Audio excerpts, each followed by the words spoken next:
Hi there. My name is Melanie Yulee, and I'm the CEO of Philanthropy Expert and PE Fundraising Academy, which is the training arm of our business. And I just wanted to do this quick little video to talk to you about how to start a nonprofit organization. People ask us this all the time, and I thought I should just put out a video and address it quickly and easily and swiftly. And then you can make a decision to start a nonprofit, and you'll have some solid next steps to get you going.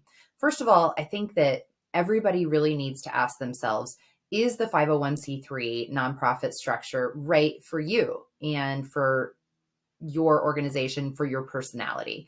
Because honestly, the idea of having a board of 5 to 13 people telling me what to do with my business, you know, people who probably don't know more about fundraising, don't know more about philanthropy than I do, holding the future of my organization in their hands is not something that I personally was comfortable with. When I started Philanthropy Expert, I actually considered the idea of making this organization a nonprofit. And there are plenty of groups that do what I do, and they do it as nonprofits. But ultimately, what I decided was I couldn't let the future of my organization be in other people's hands. And maybe that just makes me a control freak, but I just think that that's something that every founder should recognize, that that is a possibility. And I've certainly seen founders lose their own organization, be fired from their organization, lose control of the organization because they have a board, and the board is their bosses. It may start out as their friends and colleagues, but it ends up ultimately being, at the end of the day, these are your bosses, and there's no way around that. So really, really think about, would you rather just get a huge chunk of initial funding from one party, and then you could be an operating foundation? Or do you want to do this as a for-profit, which is ultimately what I decided to do with my organization? Anyway, once you've made that decision, if you've come to the conclusion that yes, indeed, I do want to be a 501c3 nonprofit organization, then great. We've got that one step down. You've made the decision. The second step that you need to make in this journey is figuring out if you can get some initial funding. It's not like Field of Dreams, where if you build it, they will come. If you create this nonprofit, you cannot go into it with the assumption that everyone's going to fall in love with your idea, jump on board, and throw money at you. It's just like any business. You need to have a plan for startup funding and seed funding. And that can come from, friends and family, that can come from your local community foundation, that can come from small businesses, it can come from anywhere. But have a plan for where that initial funding is going to come from before you start the process and start, filing paperwork.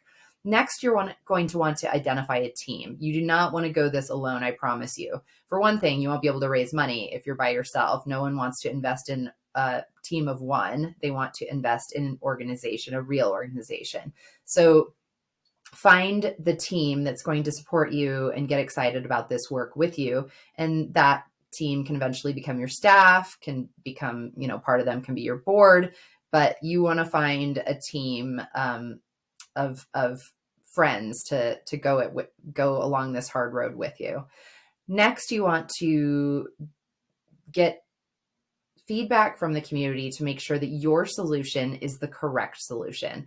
You want to make sure that you're not creating something that has already been done. You don't need to duplicate efforts of great organizations that are already doing this work better than you can. So make sure that what you're doing is really needed. So that would mean like benchmarking, surveying your community to find out what is actually needed and if your solution is the solution that they are looking for. Next, you're going to want to do the onerous job. I think it's really onerous. Maybe that's just because I'm not very detail oriented. I hate paperwork. So you're going to have a lot of paperwork to do. First, you're going to start with the Secretary of State's office. Go to the Secretary of State's website, find out if your organization's name, the name that you've come up with, is already there. If it's already been taken, you need to come up with something else, something snappy, something that people can remember. And then you're going to file your paperwork. So just like you would with any business, right? You're going to incorporate your business with the Secretary of State's office. You're going to get a federal tax ID number, an EIN number that you can use when you are filling out forms, just like a normal business. You are going to then file for your 501c3 status with the IRS. And I have no idea why I keep hearing people say that it's really easy to get a 501c3. That is very dated information. It is not easy anymore to get a 501c3. It takes a long time, whereas it used to take maybe 3 months. Now it could take 6 months. It could take a year. It could take 18 months. So just know that it is going to be a journey for you to actually get your 501c3 status from the IRS. It's not easy anymore. And it's not that it's easy as in they have like lots of hoops for you to jump through. It just doesn't take, it's just like not happening overnight anymore. It takes time.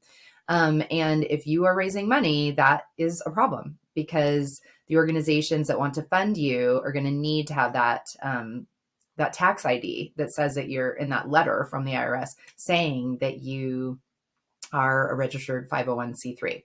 So be prepared for that. After you have, written your bylaws, you have your articles of incorporation already, as I mentioned, you've written your non-discrimination clause. These are all things that you need to have as a 501c3.